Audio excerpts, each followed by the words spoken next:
Welcome back, everyone, to another deep dive. Today, we're heading to Nagano, Japan, virtually, of course, through this amazing traveler's journal.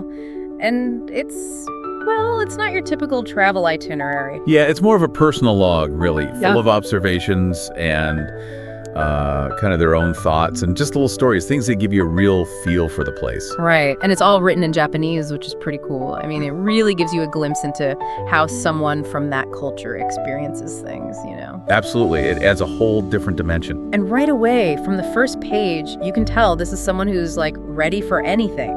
Their adventure starts with a little bit of a lost in translation moment at the Nagano Station. Oh yeah, the bus stop story. Yeah. Can't find bus stop number 7 anywhere. Turns out it was tucked away from all the others. It's almost like a metaphor for the whole trip, right? Like all these hidden gems waiting to be discovered. Exactly. Sometimes the best things are off the beaten path. Speaking of which, this traveler's journey takes a pretty spiritual turn when they start exploring all these Shinto shrines. Yeah, the Shinto shrines are a big theme throughout. They seem particularly drawn to the Togakushi Shrine complex. Can you give us a little background on Shintoism? I mean, what makes these shrines so special? Well, Shintoism is very connected to nature. It's all about reverence for spirits or kami that live in the natural world. And the Togakushi Shrine is actually 5 different shrines, each dedicated to a different deity. Wow, a whole complex. Yeah, nestled at the foot of Mount Togakushi. It's like a pilgrimage through a sacred forest. And there's a myth connected to these shrines too, right? The Amano Iwado myth, about the sun goddess Amaterasu, who hid in a cave and plunged the world into darkness. The other gods had to coax her out to bring back the light. And each shrine at Togakushi honors a deity related to this myth. So it's more than just sightseeing, it's about connecting with these really ancient stories and beliefs. Definitely. And you can see how the traveler's really thoughtful about it all, approaching each shrine with a sense of reverence. So their first stop is Hokosha Shrine, the oldest of the 5. What struck them about this one? Well, they talk about the feeling of history. Yeah. You know, like the weight of centuries. And there's this interesting detail about a portable shrine, a mikoshi, from the Edo period. Imagine this ornately decorated palanquin being carried all the way to Edo, what's now Tokyo. Wow, that's quite a journey. It shows how important these shrines were and still are to Japanese culture. Okay, so next they go to Hinomikosha Shrine, and the atmosphere seems to change. Yeah, it's a lot more tranquil. They talk about walking the Shinto path, which is a path that winds through the forest leading to the shrine. They even mention all the acorns scattered on the ground. Now those acorns, remember those because they become important later on. Oh, right, yeah. It's almost like a little foreshadowing. Okay, on to Chusha Shrine. What's special about this one? This one is definitely more active. They talk about the Senbonsugi, which are these 3 massive cedar I've trees. seen pictures, they're incredible. Oh, yeah. And they're huge. But the traveler also notes that there are a lot more people visiting this shrine compared to the others. It's interesting, right? Even on a spiritual journey, they're paying attention to how it feels to be around other people. Makes sense. It's all part of the experience. Okay, next, they hike to Okusha Shrine. Now this one sounds more challenging. It is. It's a bit of a climb. They mention passing the Nia Nindo Ado, which are the ruins of a women's hall, a place with a lot of history and a bit of mystery, too. There's even a legend about a petrified nun.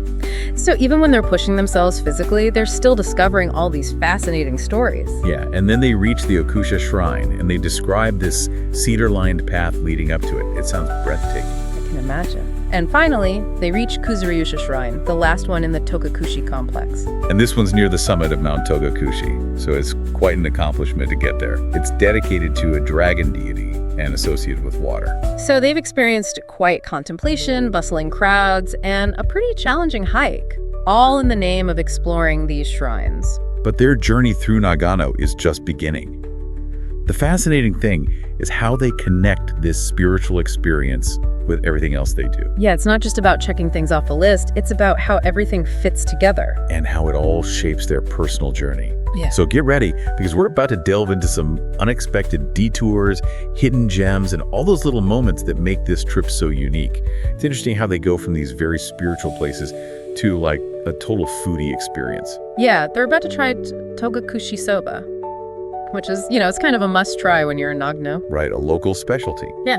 And they choose this restaurant, Togakushido, which apparently is known for using buckwheat that's grown right there. in nearby fields. So farm-to-table soba, that's pretty cool. Yeah, and they even mention that the portions are measured in bachi, which is like a local unit of measurement. I don't know if it's official, but, it adds to the charm of the place. Oh, I love those little details. And they mentioned that there's a haiku by Kobayashi Isa in the restaurant. Oh, yeah, a famous Japanese poet. It's like a little extra something to think about while you're enjoying your meal. It really shows how the traveler, they connect everything. The food, the place, the culture. Totally. And that continues with their next stop, the Central Structure Line Museum. Which sounds, well, a little random maybe, after all the shrines and the soba. Maybe. But remember how we talked about how this traveler is interested in forces that shape the world? Like both in a spiritual sense and a physical sense. Yeah, I see what you mean. So this museum is all about fault lines, like the one that runs right through Japan. And they're really into it.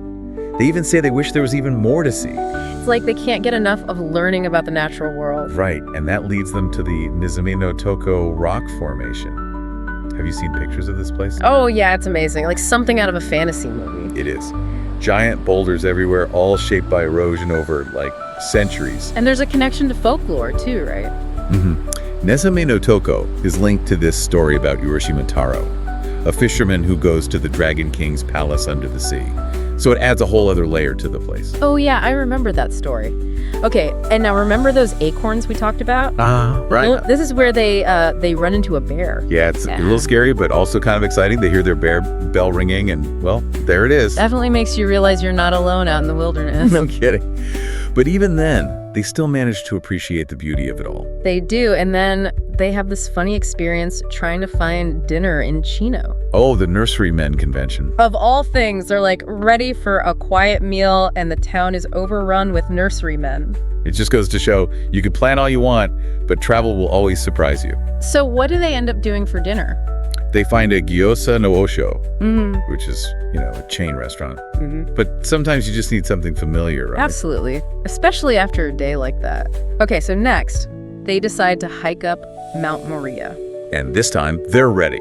Walking stick, bear bell, the whole 9 yards. Yeah, it's a serious hike. They talk about some pretty tough terrain. Like the Kyotsuzukizaka slope. I looked it up. It's pretty steep. But of course, they make it to the top and find, the Okusha Shrine? Right, another one. And this one is dedicated to a mountain deity associated with rainmaking. I read that there's a story about the fence around the shrine. Oh, yeah. Apparently it was built to keep people from, relieving themselves on the shrine if their prayers for rain weren't answered. Wow, okay. That's interesting. It is. It shows how much people believed in the power of this deity. And then just when you think their journey is winding down, they make one more stop. The Shimosha Akimiya Shrine. They just stumble upon it, really, which kind of shows how they're open to anything. And this shrine has some pretty unique features. There's the sleeping cedar, which is this tree that lowers its branches at night. Yeah, like it's going to sleep. And then there are the Sazari Ishi stones, which are the same kind of scones that are mentioned in the Japanese national anthem. So it's like a little hidden piece of Japanese culture.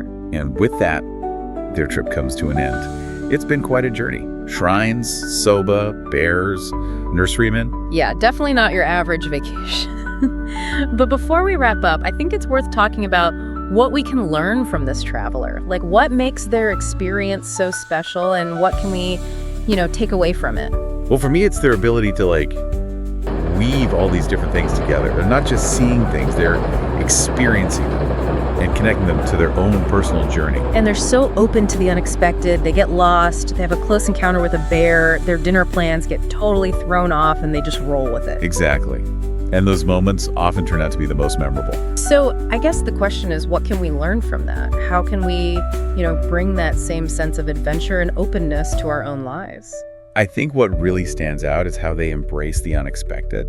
Their trip was full of detours and surprises, but they never let it, ruin the experience. Yeah, it's almost like those unexpected moments became the highlights. Exactly. So it's a good reminder that you don't have to have every single thing planned out to have an amazing trip. Right. Sometimes the best things happen when you just go with the flow. Absolutely. It's about being open to whatever comes your way, right? And that's not just for travel. It's a good philosophy for life in general, I think. Right. Being curious, being open to new things. And this traveler, they really show us how to do that. Definitely. Their journal is like a testament to the idea that, you don't have to have all the answers. You can just let yourself be surprised by the world. And it's not about, just checking things off a list. It's about really experiencing a place, noticing the little things, being present. Whether you're at an ancient shrine or having a bowl of soba or just walking through a forest. And sometimes those little things, they end up being the most meaningful. Remember those acorns they saw on the path to Hinomikosha Shrine? Oh, yeah. Just a small detail, but it kind of foreshadowed that whole bear encounter. Right. It shows how everything's connected. Like, even the smallest things can have an impact on the bigger picture. And that's what makes travel so valuable. It's not just about the places. It's about how those places change you. This traveler's journal, it's a perfect example of that. How travel can be a journey of, self-discovery. Yeah, it's about opening your mind to new possibilities, pushing your boundaries a little. And maybe even inspiring you to keep a travel journal of your own. Oh, that's a great idea. It doesn't have to be anything fancy, just a way to, capture those moments, those thoughts that you don't want to forget. Exactly. A way to make those experiences last a little longer. Because in the end, that's what travel's all about, right? Yeah. Connecting with the places you visit, the people you meet, and with yourself. It's about coming home with a fresh perspective and maybe even a better understanding of the world. And a whole lot of stories to tell. Well said. So as we finish up this deep dive into Nagano, let's all try to carry that spirit of adventure with us, wherever our own journeys may take us. And maybe someday we'll find ourselves walking those same paths. Yeah. Discovering those hidden gems for ourselves. Until then, happy travels, everyone. Thank you for watching until the end. I hope you enjoyed it.